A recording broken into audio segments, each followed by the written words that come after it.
आणि यानंतर महिलांच्या आरोग्याशी संबंधित असलेल्या गोष्टीवर झालेल्या याचिका आणि कोर्टाचं म्हणणं।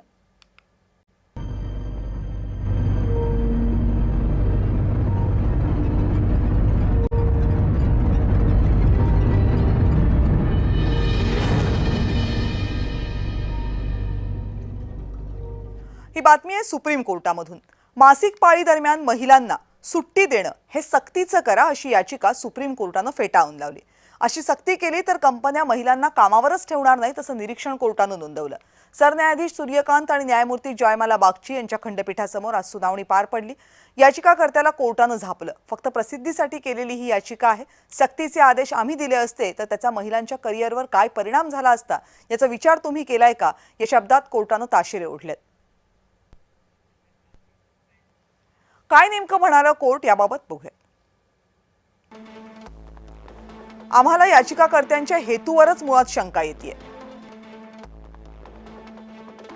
आतापर्यंत एकाही महिलेनं अशी याचिका केलेली नाहीये, मग पुरुष काय याचिका करतायत? महिला अजूनही पुरुषांच्या बरोबरीनं काम करू शकत नाही असा चुकीचा संदेश या याचिकेतून जातोय। मासिक पाळी दरम्यान रजा सक्तीची केली तर महिलांच्या करिअर त्याचा अप्रत्यक्षपणे विपरीत परिणाम होईल।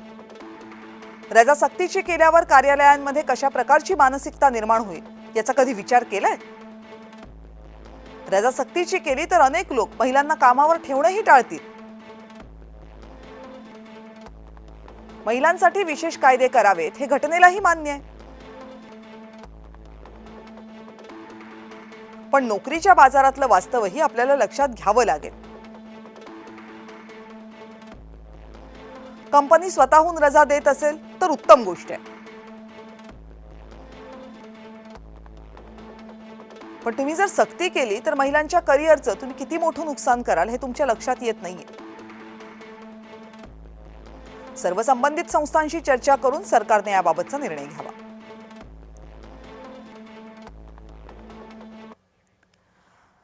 महिलांसाठी काम करणाऱ्या कार्यकर्त्या डॉक्टर आशा मिरगे यांनी सुप्रीम कोर्टाच्या निर्णयाचं काय विश्लेषण केले बघूया। सुप्रीम कोर्टाचा निर्णय हा अगदी योग्य आहे, कारण आदरणीय बाबासाहेब आंबेडकरांनी जी आपली राज्यघटना लिहिलेली आहे त्यामध्ये आपल्याला समता, बंधुता आणि याचं शिक्षण आहे, इक्वालिटी। मग समता असेल तर पुरुषांनी तितक्याच पगारात 30 दिवस काम करावं आणि महिलांनी फक्त 26 दिवस करावं, हे पुरुषांना कसं आवडेल बरं? अशा पद्धतीचे इक्वालिटी नसलेले किंवा पुरुष आणि स्त्रियांमधली असमानता वाढवणारे जर काही कायदे केले तर त्यामुळे स्त्री आणि पुरुष यांच्यामधली दरी जास्त वाढेल। स्त्रियांवर अत्याचार होतात का? हो, होतात। त्यांना दुय्यम वागणूक देण्यात येते का? नक्की देण्यात येते। त्यांच्या असण्यावरून, दिसण्यावरून, हसण्यावरून त्यांना टीज केलं जातं, टॉर्चर केलं जातं, टॉन्ट केलं जातं, त्यांना एम्ब्रास केलं जातं।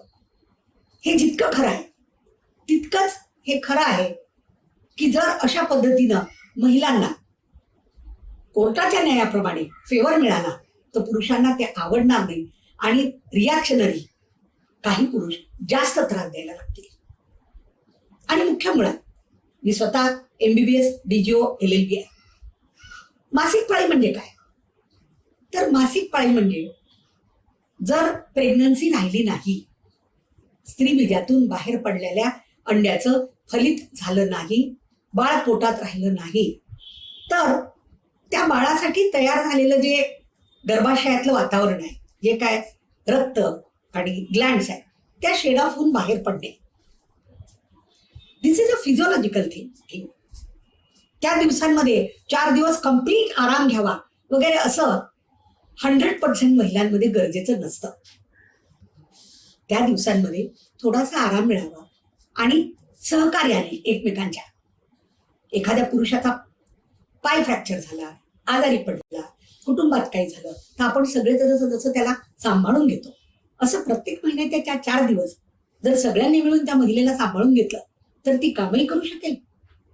अशी सरसकट सुट्टीची गरजही पडणार नाही, कंपनीचं नुकसानही होणार नाही आणि पुरुष आणि स्त्री मधली असमानता वाढणार नाही। या बातमीसह जयम विशेषमध्ये वेळ झाली इथेच थांबण्याची. पाहत रहा जय महाराष्ट्र.